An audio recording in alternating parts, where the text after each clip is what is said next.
আল্লাহর প্রিয় রসুল সাল্লাম যার প্রথম নিজে শোনায়, যার অক্লান্ত মেহনতে এবং আল্লাহ পাকের মদতে আমরা আজকে এখানে জড়ো হয়েছে সারা বিশ্বের মুসলমান। এখানে মুসলমান সব জায়গায় না, সারা বিশ্বব্যাপী আজকে ঈদুল ফিতর উদযাপিত হচ্ছে। সুতরাং তারই সেই কৃতিত্ব, সেই মহান আল্লাহ মহান সৃষ্টি, ইহকাল এবং পরকালের আমাদের সাফায়াতের কান্ডারি হযরত মুহাম্মদ মুস্তাফা সাল্লাল্লাহু আলাইহি ওয়াসাল্লামের প্রতি আমরা সকলে জানাই আল্লাহুম্মা আমিন, আল্লাহুম্মা আমিন।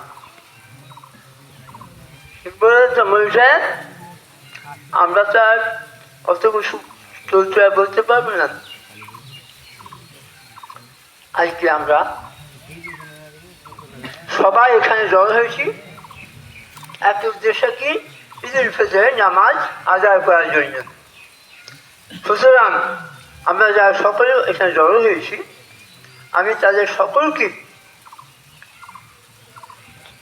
ঈদের শুভেচ্ছা, ঈদ মুবারক জ্ঞাপন করছি। এবং তার সাথে সাথে জরুরি কিছু কথা বলার জন্য আমাকে এখানে উঠতে হচ্ছে। আমার কিন্তু যে শরীরের যে অবস্থা, তাতে কতদিন আপনাদের সামনে এইভাবে দাঁড়াতে পারবো আমি জানি না, তবে যতদিন আসি চেষ্টা করব। আমি পরবর্তী সময় বলছি। আমি আজকে সর্বপ্রথমে আমি একজনকে আপনাকে ধন্যবাদ জানাই। আমরা সবাই আমাদের প্রিয় পাত্র, আমাদের পঞ্চায়েতের নেতৃত্ব এবং আমাদের ঘরের সন্তান মাহবুব ইসলাম, তাকে আমি এবং আমার পুরো জামাত, তাকে আগে আমি সর্বান্তকরণে তাকে একটু ধন্যবাদ জানিয়ে তবে আমি বক্তব্য শুরু করব। কর্মই জীবন। মাহবুব ইসলামকে কেউ চিনবে না, রেজাউলকে কেউ চিনবে না, বা যারা এখানে আমরা আসে আমাদেরকে কেউ চিনবে না, চিনবে আমাদের কর্মকে। কর্মই জীবন, এই কর্মই হচ্ছে জীবন। আজকে মাহবুব আজকে আছে, তার থাকবে না, কিন্তু তার যে সৃষ্টিটা করে আমাদের সকলের অনুরোধ ছিল এবং সে আপ্রাণ চেষ্টা করে ঘুরিয়ে ফিরিয়ে আইনকে বাঁচিয়ে যেভাবে সে কাজটা করে দিতে পারল, তার জন্য আমরা তাকে ধন্যবাদ জানাবো না? এটা আমার প্রথম কাজ। ধন্যবাদ জানানো আমার নয়, আপনার সকল তরফ থেকে ধন্যবাদ জানাচ্ছি। তাকে আরো বেশি কাজ করার আর একটা তৌফিক দেখুন, এই দোয়া করছি আল্লাহর কাছে, তা ভালো হোক। এবার কিছু কথা, কিছু করলাম, কিছু এখনো অসম্পূর্ণ হয়ে আছে।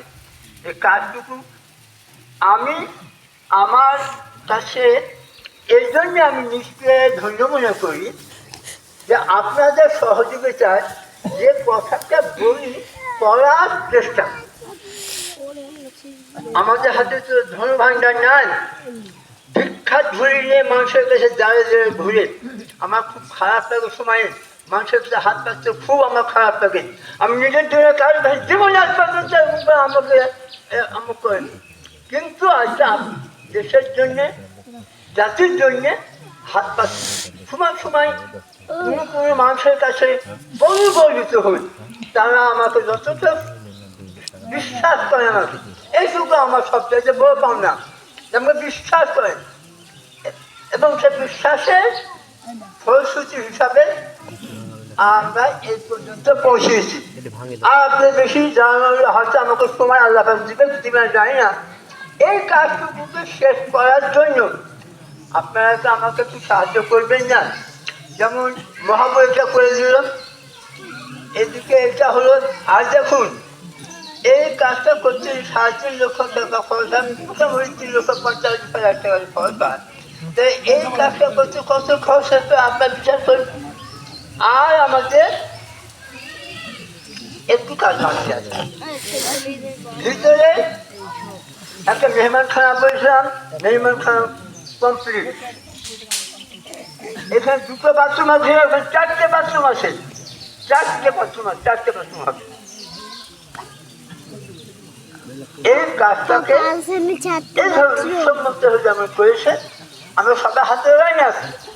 হাত লাগিয়ে মোটামুটি 2 লক্ষ টাকা খরচ হতে পারে। আমার প্রথম থেকেই একটা ইচ্ছা, এবং আপনাদেরকে মাঝে মাঝে বলেওছিলাম যে আমরা মেহমানখানাটা আর বাথরুমখানাটা একটু ভালো করে মানে টাইলস বসে করব। তো এটা বাইরে আমি এই কাজকে সকলে মনে করি, আর দায়িত্বটা আমার বলে মনে করি। সবসময় যে ভাবি যে এইটাকে একটু দেশের গৌরবান্বিত করে হবে।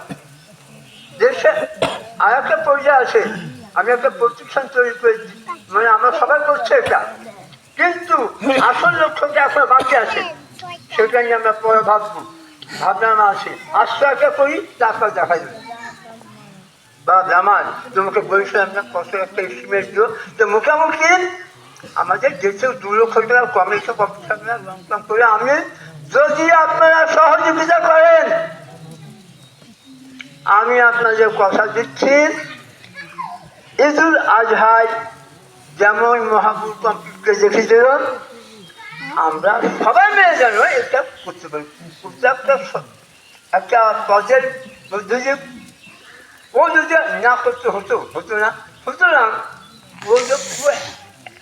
ও যেমন করলো, আমরা সবাই মিলে এই কাজটা করতে, তাহলে আমরা একটা কাজ, একটা পর্যায়ে আমরা কমপ্লিট করতে পারবো।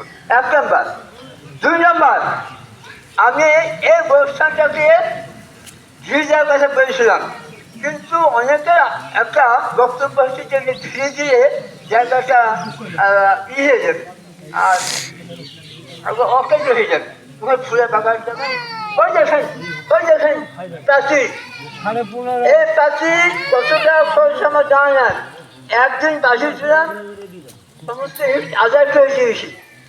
এই ইটে আর ওই গুলো এবার কি মাদ্রাসাই সুরত। হ্যাঁ, আচ্ছা, এবার আমার ওই জায়গায় যদি ঘিরা না হয়, তাহলে আমার ইচ্ছা যে মানুষদের সাহেবদের মসজিদ দাঁড়িয়ে আছে, যে মানুষের মানে মেহনতে এই মাদ্রাসা এখানে দেখতে পাচ্ছি, তাদের কর্মগুলো একটু অগ্রসর হয়ে আছে।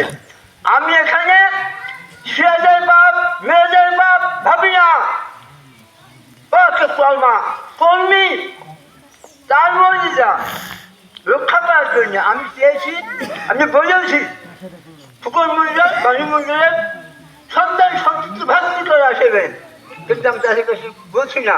আপনারা একটু লক্ষ্য করে সহযোগিতা দেখুন। আমি এক জায়গায় ঘিরে দেবো, এখানে ঘিরে দিয়ে এই জায়গাটাটা বসে, হ্যাঁ ঘিরে দিয়ে এখানকার ফুল বাগান করে যায়, একটা আমার ইচ্ছা আছে গোটা কম করে একটা বেরিয়েছি। তা আপনারা এই সমস্ত কাজে আমাকে সহযোগিতা করুন। এই যে টাকা আমি আপনাকে বলছি, আপনার যায় কেউ বলেন যায় না, এই টাকাগুলো দিতে সব পাইছি। আপনার কে কত দিতে পারে, আমি বলি বেশি কিছু চাপ দিব না। 2,000 টাকার পাশে কজন আছে, 2,000 টাকা দিবেন, এ কাজে হাত দিলেন কজন দিবেন বলুন? টুপি কেমন লাগছে? 2,000 টাকা কজন দিবেন বলুন? টুপি কেমন লাগছে? তোমার টুপি বলছেন না, বিউটিফুল। বলুন বাবা, সবাই একটু হাত ঢালুন। 1,000 টাকা কজন দিবেন? 2,000, 1,000, 500, যে যা 500। মাহবুব বলছে 2,000 টাকা, 1,000। মাহবুব প্রধান সাহেব 2,000 দিবেন। আর কে? 2000 একটু আবার হাত ধারুন, বাবা তাহলে মহাবলী 2000। ম্যাজিক আমি পেন দেবো মানে 2000। যখন তুমি কিছু লিখবে তখন আমি দেখতে তাহলে পারবে না, বলছি, কিন্তু আমি উপরে আজকে একটা লাইট থাকে ওইটা ওইটাতে দেখতে পারবে, একটা মহাবলী ওইটাকে বলে ম্যাজিক পেন। আমি 2 নম্বর, মহাবলী 1 নম্বর, মহাবলী 2 নম্বর। কিন্তু না না আমার জন্য কিনেছে। এবার ওকে।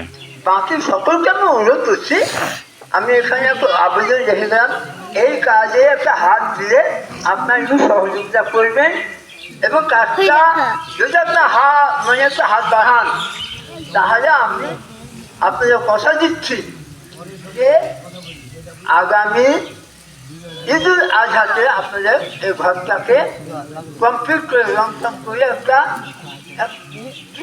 দেখার মতো করে আমি চেষ্টা করব। আচ্ছা বিধান বসে বিধান 1000 টাকা দিবেন। আচ্ছা আমি কাউকে বলছি না, আমি আবার আমি বলতে পারছি না, আমি 5000 টাকা না, আর 5000 টাকা কে? দাদা বলল। তাই বললো?